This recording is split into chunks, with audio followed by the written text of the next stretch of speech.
Bienvenidos a otro episodio, a otro capítulo del podcast Finanzas e Inversiones con Andrés Vicencio y quien les habla, Esteban Carter, donde hablamos, entre otros temas, finanzas, inversiones, mercados, diferentes tipos de activos y algunas noticias de contingencia. Don Andrés, ¿cómo está usted? Hola Esteban, bien, todo bien acá, con harto tema, harto que hacer. Estos días han sido bien movidos por varias noticias internacionales, por las tarifas, en el mercado global, las elecciones chilenas. Bueno, hemos tenido harto movimiento. Hay harto, sí, pues de todas maneras hay harto que investigar ahí. Los clientes están un poco nerviosos con tanta incertidumbre, pero bueno, ahí Así es. Justificando el trabajo, don Andrés. Claro, así es. Hoy día vamos a estar hablando de los distintos tipos de activos alternativos, pero primero quiero comenzar con una noticia que fue portada de la semana, se podría decir, que es la de esta plataforma digital que se llama Sunflower Technologies, en la cual se destapó la olla, que al final terminó siendo una estafa piramidal, donde hubieron 3.000 personas, 3.000 clientes que fueron estafados y que se retiraron de un día para otro $1 millón, perdón. Quizá podemos comentar un poquito con respecto a qué es lo que ofrecían y por qué, quizás tratar de entender por qué la gente encontraba que esto era una oportunidad bien atractiva. Claro, yo creo que antes de eso quizás comentar que es una estafa piramidal, por cierto, para aquellos que no sepan muy bien. Bueno, esto es una práctica, no es una práctica, perdón, es una manera de estafar muy antigua, ¿cierto? Que consiste en términos muy simples, ir recolectando dinero, con este caso con la promesa de un retorno X, que siempre es más alto y mucho más atractivo de todo lo que hay en el mercado.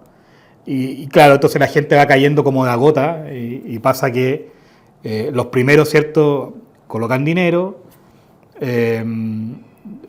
imaginan de que ese dinero está siendo invertido, o en este caso invertido, ¿cierto?, en aquellas cosas que se prometieron, pero en la medida que van llegando gente nueva, ¿cierto?, con la plata que van colocando esa gente nueva, a los primeros se les va pagando, ¿cierto?, los retornos prometidos o cercanos a los retornos prometidos, ¿cierto? Entonces hay un momento en que eso colapsa porque o no hay más gente, o simplemente pasa también que, y de hecho ha pasado en algunas estafas piramidales, de que la persona que como que hace las veces de dueño o recolector, en este caso la empresa, ¿cierto?, también toma parte de esa tajada de retorno, perdón, de dinero, ¿cierto?, para satisfacer sus propias necesidades, ya sea, generalmente son autos, propiedades, viajes, etcétera. Entonces, bueno, eso mismo pasó ahora, ¿no?, por lo que muestra la noticia al menos.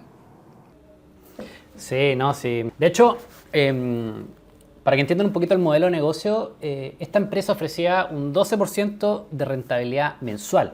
O sea, está bien lejos de lo que vendrían siendo, por ejemplo, los portafolios balanceados que maneja Andrés. No sé cómo van en el año con tan... Vamos bien. No, pero 12% mensual es imposible. No, totalmente imposible. O sea, el retorno del S&P promedio en su historia es entre un 8 y un 10%. Imagínense, un 12% en un solo mes. O sea, es ridículo.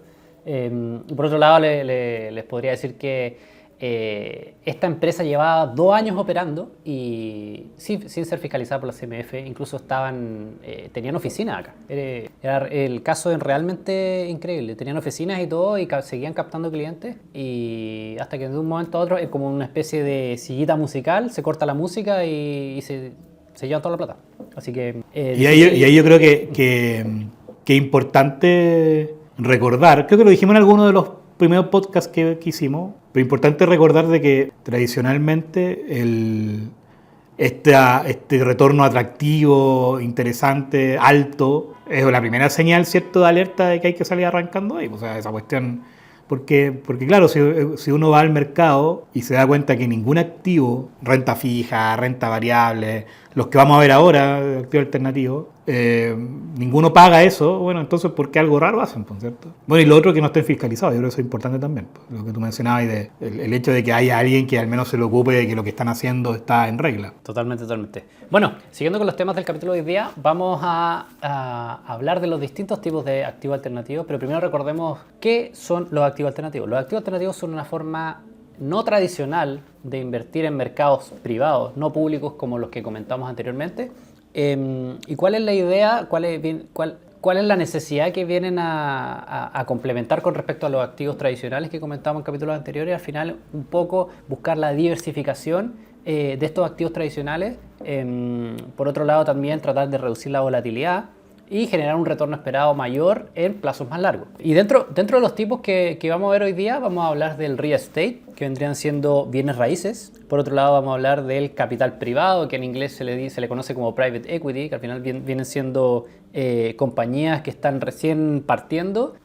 También están los fondos de cobertura, o también bien más conocidos como hedge funds. Y los activos reales, que vendrían siendo, por ejemplo, los commodities, el chocolate y el cacao caerían quizá también dentro de esta categoría. Totalmente. Bueno, ¿te parece si partimos primero por los real estate? ¿Bienes raíces? Claro, sí, antes de eso yo creo que es importante mencionar, ¿cierto?, de que estos 4 que tú listaste son los más tradicionales, ¿cierto? Nos falta uno que queremos dedicarle un capítulo aparte especial, que es el de deuda privada, ¿cierto? Que es como el otro gran conjunto de tipos de activos alternativos. Pero claro, estos 4, el bienes raíces, capital privado, activos reales, ¿cierto? Y hedge fund o productos de cobertura son como los más tradicionales y los que tienen más historia también. Entonces, bueno, yo creo que eso más o menos un poco guía digamos, el espectro de posibilidades que hay a la hora de invertir en activos alternativos. Vamos por el primero, el de bienes raíces se me fue la palabra en inglés, el real estate. Claro. Bueno, los REITs vendrían siendo el acrónimo para Real Estate Investment Funds. Pero antes que eso, ¿qué son los bienes raíces real estate? Son un activo real que estuvimos conversando en los capítulos anteriores, que al final son bienes físicos, por ejemplo, como oficinas, departamentos, residenciales, terrenos también, estructuras industriales, etc.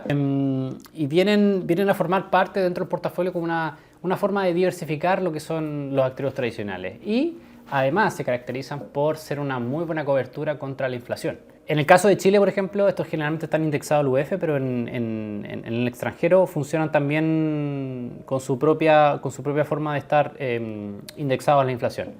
Pasa que en el mundo emergente, sobre todo en Latinoamérica, y porque son un buen hedge contra la inflación, pasa que generalmente cuando hay inflación en estos países, pensemos por ejemplo en Argentina o Perú, ¿cierto? Países que han pasado también, como el caso nuestro, por problemas, en algún momento, ¿cierto?, por problemas de orden económico. Entonces, realmente cuando hay problemas económicos, de poco crecimiento o de desincentivo a la inversión, estos activos reales se vuelven como más escasos, ¿cierto? Las casas, por ejemplo, se vuelven más escasas. Entonces, lo que ocurre es que, como entre comillas, de manera natural, cierra comillas, empiezan como a subir de precio. Entonces, y suben mucho más de que lo que sube la inflación, ¿cierto?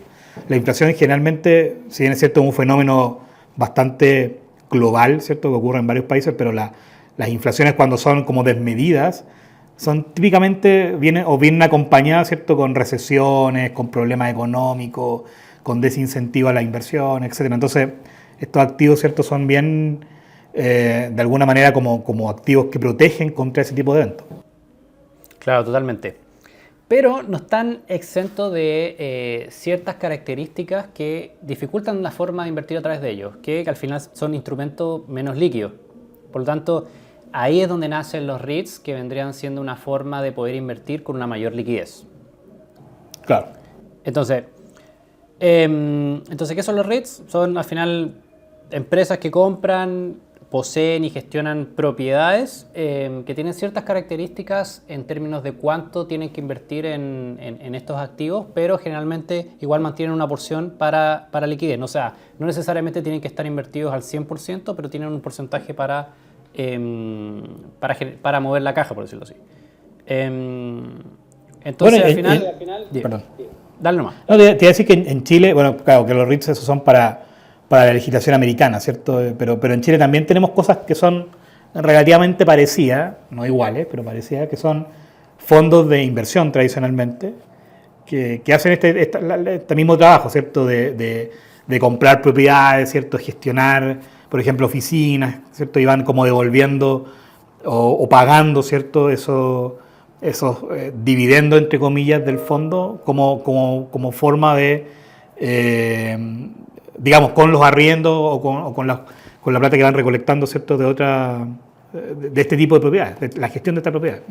Claro, totalmente. Y como mencionábamos en el capítulo anterior, al final las características que tiene, la bondad que genera al final es que tiene alto retorno y baja volatilidad. Entonces, si uno lo mete dentro del portafolio, te mejora un poco lo que es el riesgo-retorno de tu cartera. Bueno, y dentro de algunos ejemplos que puedo mencionar, al final están, por ejemplo, las propiedades para el arriendo. Esto pueden ser comunidades individuales, edificios enteros o complejos habitacionales. Pueden ser también oficinas que por el contexto que ha habido este último tiempo han tenido un desempeño dispar, por ejemplo, con otros tipos de bienes raíces.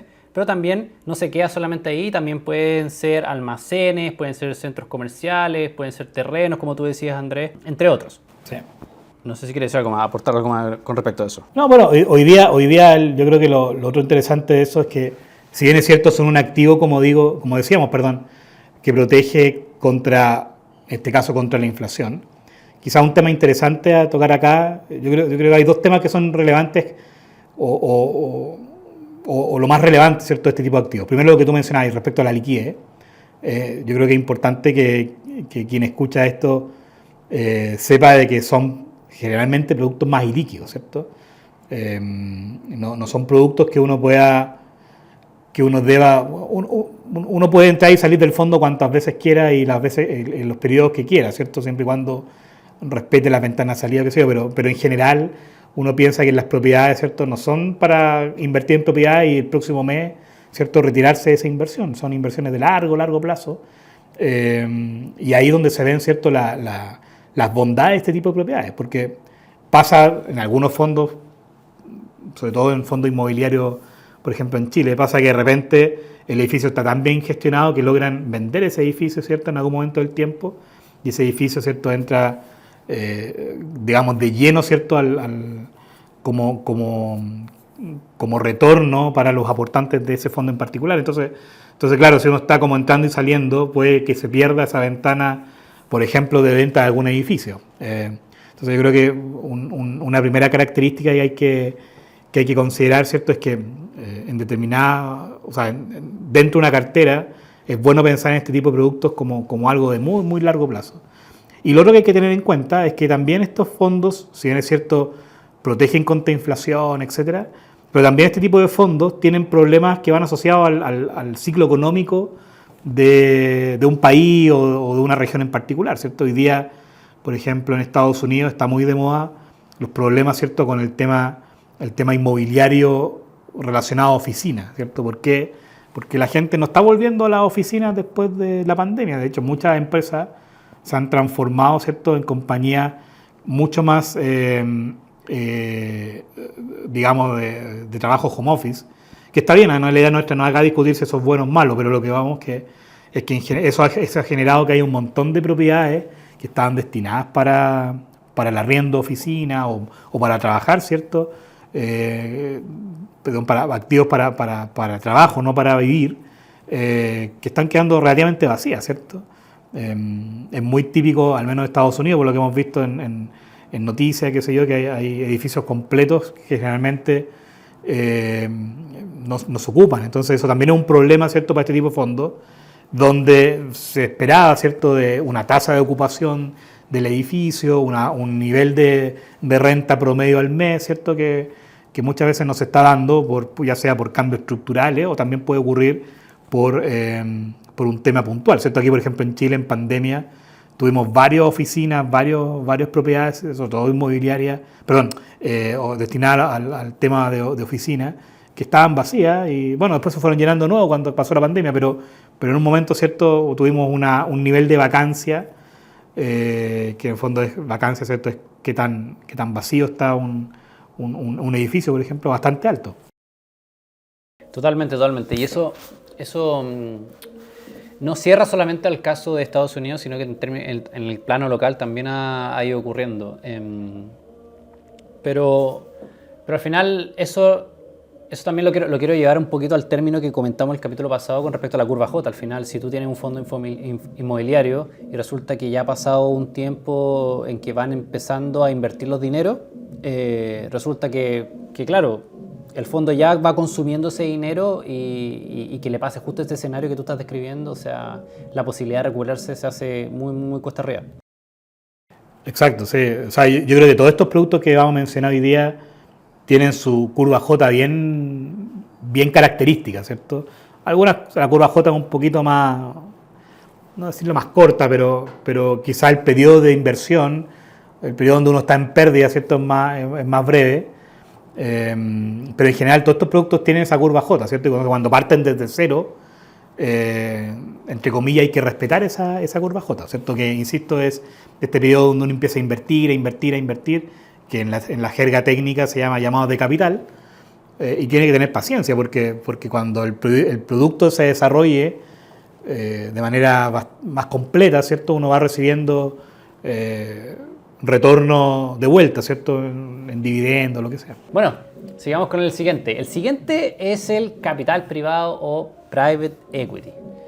¿En qué consiste? Al final, lo que arman, la estructura que arman es tratar de juntar dinero de los inversionistas y salir a comprar empresas o a invertir en empresas, perdón, que estas todavía no están abiertas en bolsa. Entonces, ¿cuál es el objetivo? El objetivo es tratar de llegar a ellas, darle este empujoncito con un poco de inyección de capital, en algunos casos tratar de gestionarlas mejor, tratar de mejorar esas ciertas ineficiencias que tienen por ser derechamente tan pequeñas y después listarlas en bolsa y tratar de lograr sacar una rentabilidad mayor al tener este efecto que otros inversionistas le empiezan a inyectar dinero y empieza a crecer y la valoración también de la empresa crece mucho. Claro, aquí Andrés. Es importante mencionar que private equity es el opuesto a lo que conocemos como acciones públicas, ¿cierto? O sea, public equity, ¿no? Porque todas las que... Copec, por ejemplo, vemos siempre menciono Copec porque para mí es como un hito, ¿cierto?, de empresa listada en bolsa chilena. Copec es una empresa pública, ¿cierto? Pública en el sentido, no es que del gobierno, sino que pública en el sentido de que está disponible en la bolsa y uno la puede comprar. La diferencia, ¿cierto?, son estas empresas privadas que, como bien tú decías, ¿cierto?, son una especie, o sea, hay equipos de gente que se dedica como a buscar estas promesas, ¿cierto?, y es una especie de incubadora, ¿cierto?, donde las potencias las vuelven más eficientes, más atractivas, les cambian qué sé yo, la imagen. Cada vez que cuando pienso en los private equity, me imagino estos programas, no sé si has visto todos estos programas que hay en canales del cable, que son, por ejemplo, sobre todo de cocina. En la casa nos gustan estos programas de cocina. Y de repente hay que el chef no sé cuánto, que es famoso, ¿cierto?, va a restaurantes perdidos en el tiempo y el espacio en un pueblo X, ¿cierto?, y como que le da un nuevo cariz al restaurante, ¿cierto?, y mejora el menú, mejora la infraestructura. Bueno, eso es más o menos un poco lo que hacen los equipos que están buscando compañías, ¿cierto?, para poder lanzar en bolsa, ¿cierto?, que como bien tú decías, las mejoran o le buscan, ¿cierto?, nuevas vetas de negocio o explotan ciertas vetas de negocio que los dueños originales no se habían dado tanta cuenta. Y claro, cuando ya está lista y llegó como a un pic, la lanzan a bolsa con la esperanza de que en la bolsa, ¿cierto?, el precio siga aumentando, ¿cierto? Totalmente. Y esto tiene algunas subcategorías que vendrían siendo, por ejemplo, el capital de riesgo, que vendrían siendo estas empresas que están recién formadas. Por otro lado, están los fondos de compra apalancada, que son los leverage buyouts, que lo que hacen es tratar de convertir a estas empresas, como mencionaba, estas empresas privadas en públicas y tratar de lograr ese upside una vez que se hagan más conocidas y le inyecten capital.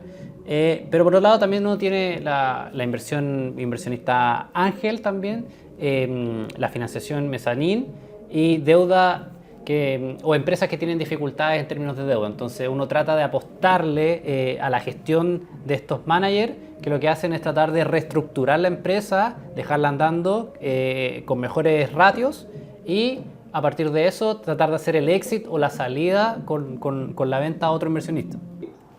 Claro. Sí, ahí como tú decías, ¿cierto? Este concepto de private equity engloba estas mejoras, entre comillas, de las compañías, ¿cierto? Por ejemplo, las empresas con mucho estrés financiero, las distress, ¿cierto? También lo mismo, ¿cierto? Tratar de arreglar un poco los niveles de deuda, apalancamiento, etcétera. Y bueno, la gestión de todo este tipo de compañías, ¿cierto? Caen en este conjunto de private equity.